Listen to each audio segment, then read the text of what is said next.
Hey guys, what's up? My name's Andy and you're watching Andy's Fire Club.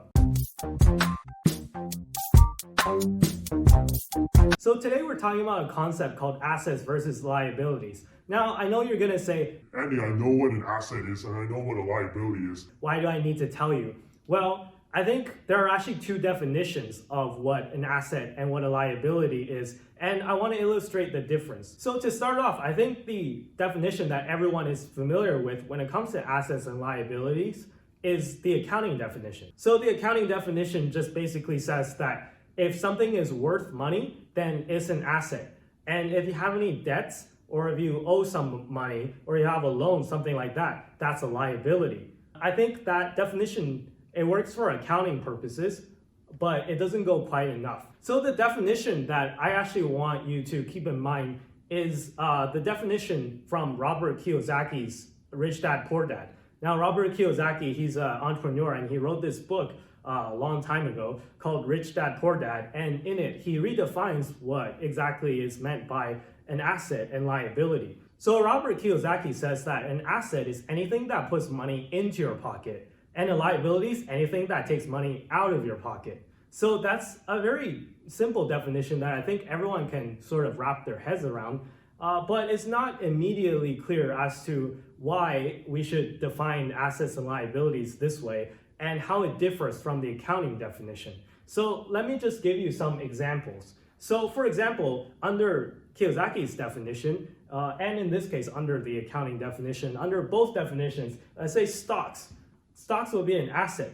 So stocks are an asset because they put money into your pocket. So if you think about it, stocks may pay dividends, stocks may increase in value. Now it depends on which stock you buy, right? Maybe stocks will go down after you buy it, and in that case, it wouldn't put money into your pocket. But if you invest correctly, this is assuming that you buy, let's say, an index fund, which tends to always go up in the long term, or if you pick good companies with good fundamentals and good cash flows, then stocks will generally appreciate in value, and some of them might even pay dividends. So stocks will put money into your pocket.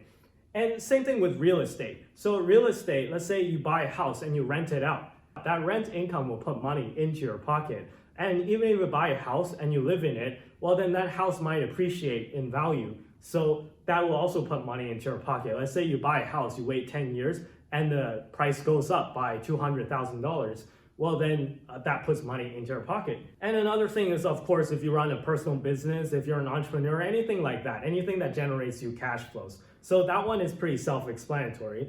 But let's talk about liabilities. So this is where sort of the accounting definition differs from Robert Kiyosaki's definition.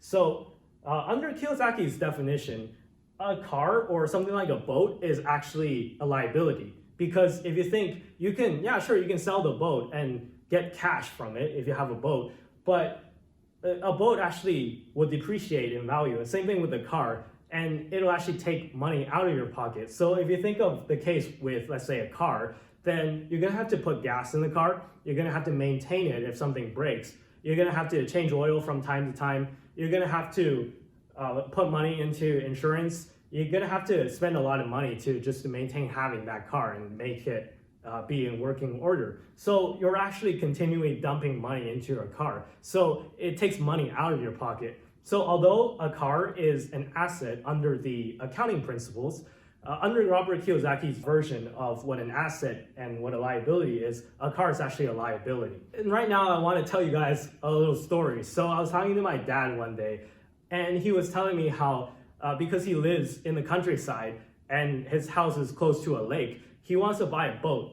And I told him that that's a bad idea because boats depreciate and you're only going to be able to use the boat let's say 6 months out of a year, because we live in Canada and the lakes literally freeze over for 6 months out of a year. So you're only going to be able to use it for the other 6 months. And then where are you going to store it, right? So you're going to put it somewhere in the garage or on the driveway, and that's going to take up space. So there's a lot of cost associated with maintaining and having a boat, right? Same thing with the car. I'm just saying that keep in mind that if you buy a boat, then that's going to be a liability rather than an asset. Yeah, so when my dad told me that he wants to buy a boat, I'm like, no, don't buy a boat. So under this definition, you might be kind of unnerved to know that technically this definition would include things like pets and children. Now, it kind of sounds mean that I'm saying that children are liabilities, but of course that makes sense, right? They are, because you gotta take care of your kids. Again, I'm not saying you can't have liabilities, right? And I try to make this very clear, so that's why I wrote it out. So I'm not saying that you absolutely cannot have liabilities, right? I'm not telling you to like throw away your pets or like disown your children or anything like that. I just want to make the point clear that you got to keep in mind what is a liability and what is an asset. So you'll always have liabilities, right? You might want to have kids one day. You might want to have pets. Again, I'm not saying you can't have any of those. I'm just saying that recognizing the difference between buying an asset and buying a liability is very important. So going back to the example that I mentioned earlier with my dad, in his mind, buying a boat is okay because it's an asset. So it is an asset in the accounting definition. So, if at any point he doesn't want the boat anymore, you could sell it. But it's actually a liability because you have to spend money to maintain it, and you're gonna have to, if you want to sell it, you're gonna have to sell it at a lower price than what you paid for it. So why am I talking about all of this? Well, I think first you need to recognize the difference. And once you recognize the difference, you might want to try and pour more of your money into assets rather than liabilities. So the difference, I think, between someone who makes it rich and maybe gets to retire early or becomes financially independent is that they recognize this difference and then they try to put as much of their money as possible into these assets rather than buying liabilities. So poor people buy liabilities and rich people buy assets. Again, the point is not to get rid of all your liabilities. The point is to put as much money as you can into assets without having to, disown your children.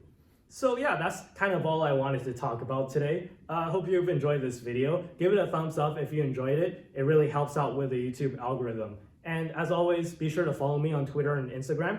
I'll leave the links down below in the description. And make sure to hit subscribe if you enjoyed this series. We're gonna have more videos coming soon, so stay tuned for that. And with that being said, thanks for watching.